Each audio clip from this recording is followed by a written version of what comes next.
আসসালামু আলাইকুম। আমি আপনাদেরকে একটা সবজির নতুন রেসিপি দেখাচ্ছি। সেটা হচ্ছে আমার শ্বশুরবাড়ির এলাকা নোয়াখালী লক্ষ্মীপুরে বেশিরভাগটা করা হয়। তো এখান থেকে শেখা আমার। এটার মধ্যে হচ্ছে পুঁই শাক, তারপর হচ্ছে আলু, টমেটো আর 2 রকমের ডাল থাকে। সো মানে আমাদের এখানে হচ্ছে আলু, যেটা মিষ্টি আলুর যে শাকটা সেটা নেই, শুধু পুঁই শাক দিয়েই করা হচ্ছে। সো এই রেসিপিটা আশা করি তোমাদের সবার ভালো লাগবে। যেমন এই যে আলুটা দিয়ে দিব, এটা হচ্ছে এভাবেই নর্মালি রান্না করা হয়, কিন্তু অনেক মজা লাগে আমার কাছে। তোমাদেরকে আমি দেখাচ্ছি। এই যে আলুটা দিয়ে দিচ্ছি, প্রথমে আলুটা দিয়ে দিচ্ছি, তারপরে হচ্ছে টমেটো দিয়ে দিচ্ছি পরিমাণ মতো। এটা এত বেশিও না, একেবারে কমও না। টমেটোটা দিয়ে দিচ্ছি, তারপরে ওই যে মসুরির ডালটা দিয়ে দিচ্ছি। তোমাদের আশা করি অনেক ভালো লাগবে। তোমরা রেসিপিটা সবটা সম্পূর্ণ ভালোভাবে দেখে নাও। তারপরে হচ্ছে এটার মধ্যে কিছু পেঁয়াজ কুচি এরকমটা দিয়ে দিতে হবে। প্রথমে পেঁয়াজ কুচিটা দিয়ে দিবে। তারপরে হচ্ছে এই যে মাসকলার ডাল, আসলে আমার শ্বশুরবাড়ির এলাকায় হচ্ছে ডালটা দেয়, হেলনের ডাল বলে, এটা আমি মেবি চিনি না। বাট মাসকলার ডালটাও দিতে পারেন বা মুগ ডালও দিতে পারেন, হালকা ভেজে নিয়ে, যেমন আমি হালকা ভেজে তারপরে দিই। তারপরে হচ্ছে তোমরা মানে আদা রসুনটা দিতে হবে, সেটা কিছুটা হওয়ার পরে। তো এখন হচ্ছে আপাতত আমার জাস্ট লবণটা দিয়ে দেবো পরিমাণ মতো, এই যে পরিমাণ মতো লবণটা। তারপরে হচ্ছে এটার মধ্যে হালকা একটু হলুদ দিয়ে দিব। এখন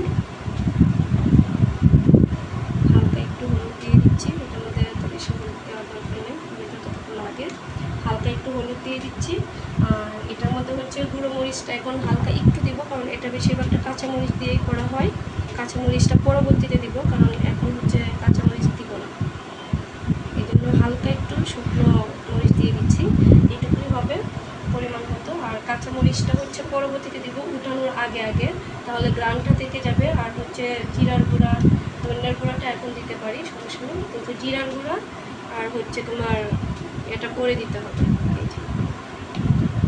এটা ধনিয়ার গুঁড়াটা এখন দিচ্ছি, তোমরা পরিমাণ মতো দিয়ে দিবে, এই তো। আর হচ্ছে আদাটাও মানে অর্ধেক হওয়ার পরে আদাটা দিব, আদা রসুন বাটাটা, আর হচ্ছে জিরার গুঁড়া, আর এগুলো তো দিব না, বাটা দিব না, বাকিটা দেখো কীভাবে। এই যে চুলার মধ্যে বসিয়ে দিলাম, তারপর অর্ধেকটা হওয়ার পরে যখন আর একটু হবে, বলক টলক আসবে, তারপরে বাকিটা দেখাচ্ছি তোমাদেরকে কীভাবে এটা পাকানো হয়। এই যে এখন হচ্ছে নেড়ে দিব,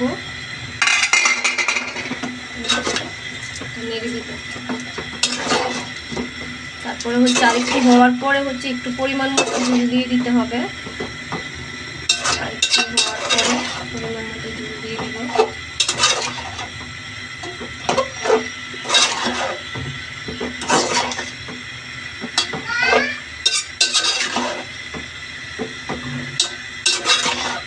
এটা এখন আবার ঢাকনা লাগিয়ে রেখে দিব।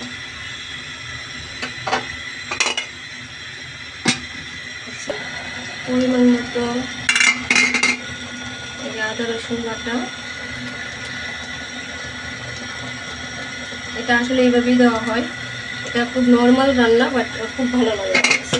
তারপরে হচ্ছে এই যে কাঁচামরিচটাও এখন দিয়ে দিব, কাঁচামরিচটাও দিয়ে দিলাম। তারপরে হচ্ছে একটু নেড়ে দিব, নেড়ে তারপরে পরিমাণ মতো পানি দিয়ে দিব, পরিমাণ মতো জল। তোমরা রাখতে চাও রাখতে পারো, কম বেশি হলে সমস্যা নেই।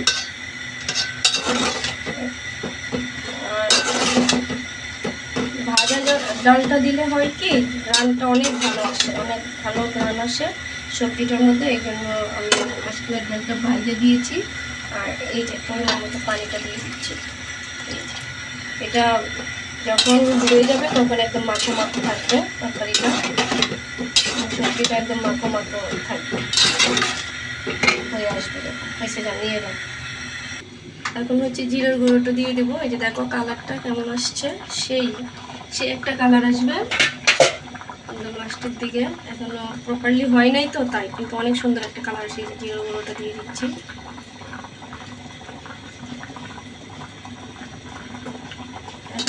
নাড়িয়ে দিব। দেখো কালারটা সেই কালার, এই যে দেখো গ্রানটাও সেই আসবে।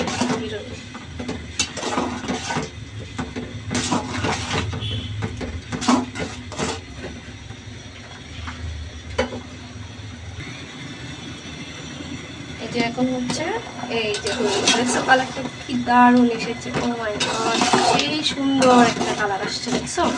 এখন উঠিয়ে হচ্ছে বাগার দিব। এই যে দেখো বাগারটা কীভাবে দিই। বাগার দেওয়ার পরে কালারটা আরও অনেক সুন্দর হবে। এই যে কড়াই বসিয়ে দিয়েছি, কড়াইটা বসিয়ে দিয়েছি। এই যে আমি তেল দিয়ে দিচ্ছি।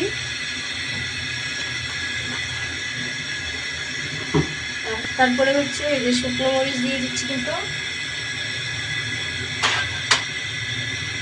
তারপরে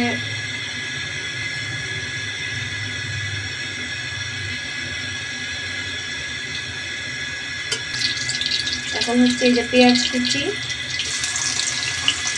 পেঁয়াজ কুচিটা একটু বেশি করে দিব।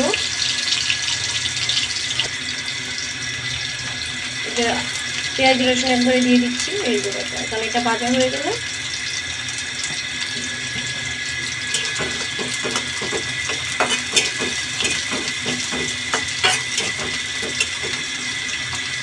ওই দিকে গেল। এই যে দেখো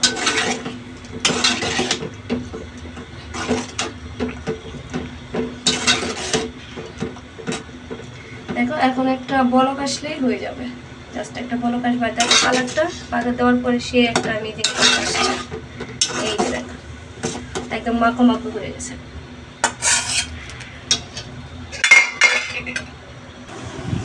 এই সবজিটা হয়ে গেছে। এই যে দেখো সবজিটা সেই আমি একটা কালার আসছে। এই যে দেখো সেই একটা কালার তোমাদেরকে আমি দেখাচ্ছি। এই যে দেখো তরকারি কালারটা এই সে একটা কালার হয়েছে। এটা দিয়ে গরম ভাত দিয়ে পেট ভরে ভাত খেতে অনেক মজা। এরকম ভিডিও পেতে আমার চ্যানেলটাকে সাবস্ক্রাইব করে দিবা। আর আমার রান্নাটা কেমন হয়েছে সেটা হচ্ছে কমেন্টে জানিয়ে দিবা। আর তোমরা রান্না করে খেয়ে নিবা, দেখো কেমন হয়েছে, অনেক মজা।